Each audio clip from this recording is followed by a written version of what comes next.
जय हिंद दोस्तों, AD civil services classes में आपका स्वागत है। दोस्तों आज हम सर्वाइवल सीरीज में हिंदी लिटरेचर का जो एक्सपेक्टेड क्वेश्चन है उसके मॉडल आंसर पर चर्चा करेंगे और इसके तहत जो भी क्वेश्चन आने वाले हैं या आ सकते हैं उसको उतना क्वेश्चन को एक्सपेक्ट करके उसका एक मॉडल आंसर पर हम चर्चा करेंगे। ठीक है, तो चलिए स्टार्ट करते हैं। तो ये जो पहला क्वेश्चन है यह है कि मध्यकाल में साहित्यिक भाषा के रूप में ब्रज भाषा के विकास की रूपरेखा बताएं। ये काफ़ी इंपॉर्टेंट क्वेश्चन है, इस बार आने की संभावना है। तो चलिए देखते हैं। जो हिंदी लिटरेचर में टोटल 12 क्वेश्चन आता है, जिसमें आपको 6 क्वेश्चन लिखना होता है वहाँ पे, और एक क्वेश्चन 50 नंबर का होता है। 600 वर्ड के अप्रोक्स आपको लिखना होता है। ठीक है, तो चलिए अब देखते हैं। तो इसका इंट्रो देंगे हम। हिंदी परिवार के जिस बोली को हम ब्रज भाषा के नाम से जानते हैं उसका संबंध ब्रजमंडल या ब्रज प्रदेश से है, जिसके अंतर्गत मथुरा, अलीगढ़, आगरा, बदायूं, बरेली इत्यादि क्षेत्र शामिल हैं। इस भाषा का विकास पुराने हिंदी के आसपास से ही किसी न किसी मात्रा में एवं रूप में दिखाई देने लगता है, लेकिन इसका तीव्र विकास मध्यकाल के दौरान ही हुआ। इसके बाद इसके हम विकास को 4 भाग में बांट देंगे। ब्रज भाषा के विकास को हम 4 चरणों में विभाजित कर समझ सकते हैं। पहला सूरपुर युग, दूसरा सूरदास का युग, तीसरा रीतिकाल का युग, चौथा रीतिकाल पश्चात युग। तो सबसे पहले देखते हैं सूरपुर युग। इसके विकास का पहला चरण वह है इसके विकास का यह पहला चरण है जिसमें सभी आधुनिक बोलियों की तरह ब्रज भाषा भी पुराने हिंदी से विकसित हो रही थी। ब्रज भाषा का विकास सौरसेनी अपभ्रंश से माना गया है। पृथ्वीराज रासो के प्रामाणिक अंशों की भाषा भी ब्रज भाषा से मिलती जुलती प्रतीत होती है। ब्रज भाषा का आरंभिक मिश्रित रूप नाथ योगी जलंधर नाथ द्वारा रचित इस पद में देखा जा सकता है, जिसमें उन्होंने बताया था इस ब्रज भाषा का आरंभिक प्रयोग वही से माना जाता है। जोगी सोई जानिए जगते रहे उदास, तत् निरंजन पाइए कहे मच्छंदर नाथ। इसको तो आपको आगे लिखना है। ब्रज भाषा का पहला स्वतंत्र प्रयोग करने का श्रेय आदिकालीन कवि अमीर खुसरो को दिया जा सकता है। यद्यपि उनकी भाषा में फारसी बोली और अवधी तीनों भाषिक परंपराएं मिलती है, किंतु उनकी निम्न रचनाएं ब्रज भाषा का मधुर आभास कराती है। जैसे आपको देना पड़ेगा, काफ़ी फेमस है दोनों ये। खुसरो रह सुहाग के जागी पी के संग, तन में वो मन पीयू को तो भव एक रंग। जैसे दूसरा आपको एक मुगरी का एग्जाम्पल दे देना है। मेरा मुझसे श्रृंगार करावत, आगे बैठ के मान बढ़ावत, वासे चिकन नाको दिशा, कि उससे के साजन ना सके शीशा। तो इसमें आप देख रहे हैं कि ब्रज भाषा का प्रयोग हुआ है। इसके बाद आपको बताना है कि और भी कवि थे इनके अलावा।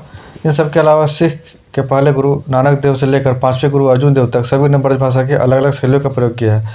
आपको उदाहरण दे देना है। जन्म जन्म का बिछुड़िया मिलिया, सात क्रिया ते सूखा हरिया। तो ये आपका था सूरपूर्व। अब आया हम लोग सूरदास का युग। यहीं से मेनली मध्यकाल का स्टार्ट होता है। सूरदास का युग, सूर पश्चात युग में जो रीतिकाल का जो वही उसका चरम था। ठीक है, तो चलिए देखते हैं। तो मेनली जो है ब्रज भाषा का जो प्रसिद्धि दिलाने का काम किया वो सूरदास ने किया। यद्यपि सूरदास के पूर्व ब्रज भाषा कविताएं प्रयुक्त तो होने लगी थी, किंतु उसे चरमोत्कर्ष पर ले जाने का श्रेय सूरदास को जाता है। भाषा वैज्ञानिकों का मानना है कि जिस प्रकार जायसी और तुलसी को पाकर अवधि धन्य हो गई, उसी प्रकार सूर को पाकर ब्रज भाषा भी धन्य हो गई।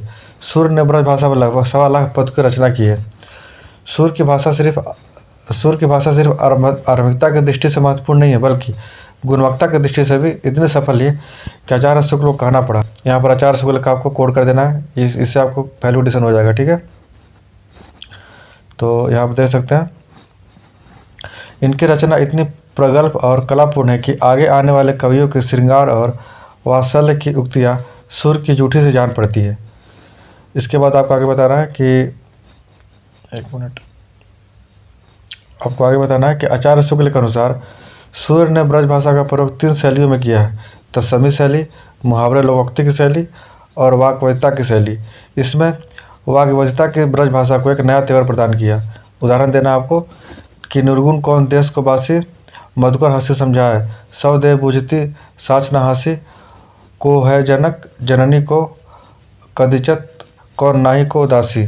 तो इस तरह से आपको इसका एग्जाम्पल देना है। इसके बाद आपको आगे बताना है कि सूरदास के साथ अर्शछाप के अन्य कवि भी ब्रज भाषा में कृष्ण भक्ति काव्य की रचना कर रहे थे। जैसे परमानंद दास ने तत्समी शब्दों का ब्रज भाषाकरण किया, वही नंददास की भाषा विशेषता उसके माधुर्य और लोक प्रचलित शब्दों के अधिकाधिक प्रयोग में है।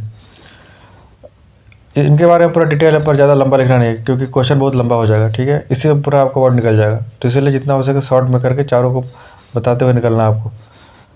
तो फिर उसके बाद मैंने आगे बताया कि मीरा, रहीम और रस खान का स्थान उन कवियों में है जो अष्टछाप से संबंधित न होते हुए भी ब्रज भाषा में मधुर रचनाएं की हैं। जैसे मीरा की ब्रज भाषा राजस्थानी मिश्रित है, जबकि रहीम की ब्रज भाषा स्वच्छ और प्रवाहमयी है। दोनों का उदाहरण देना है, आसान से उदाहरण देना जो आपको एग्जाम में याद रहे।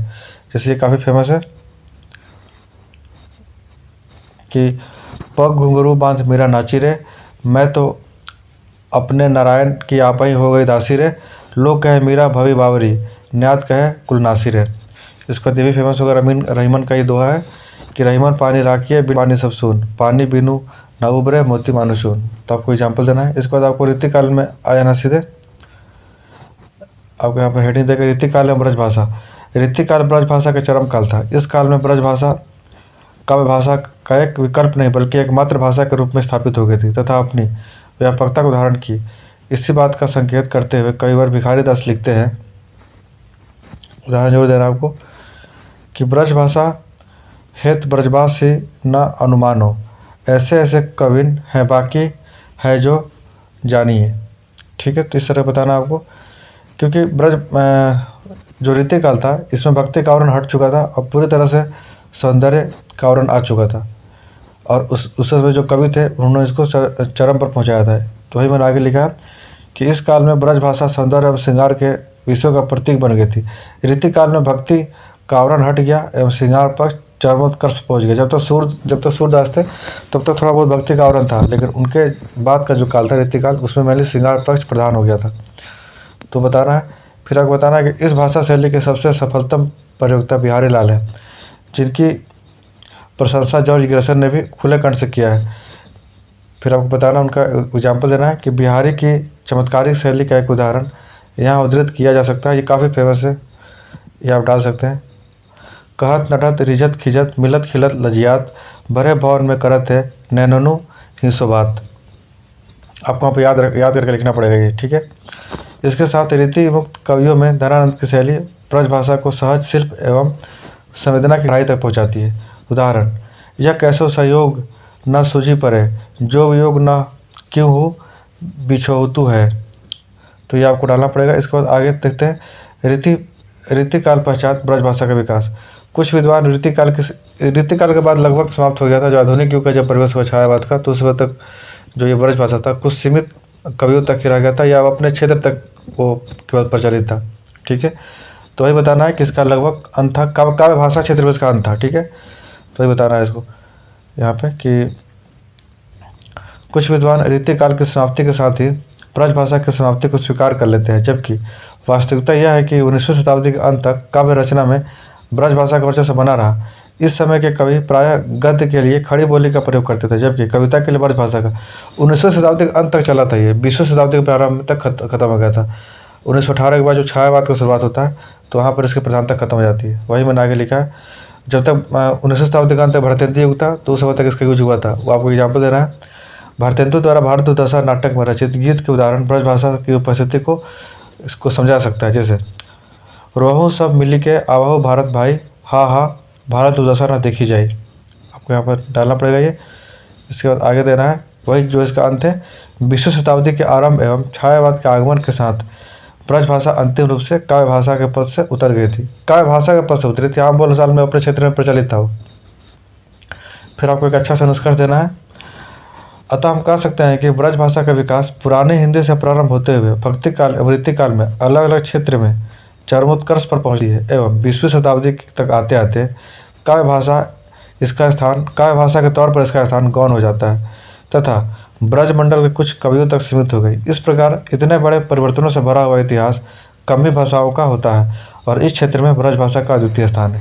ये आपको देना है।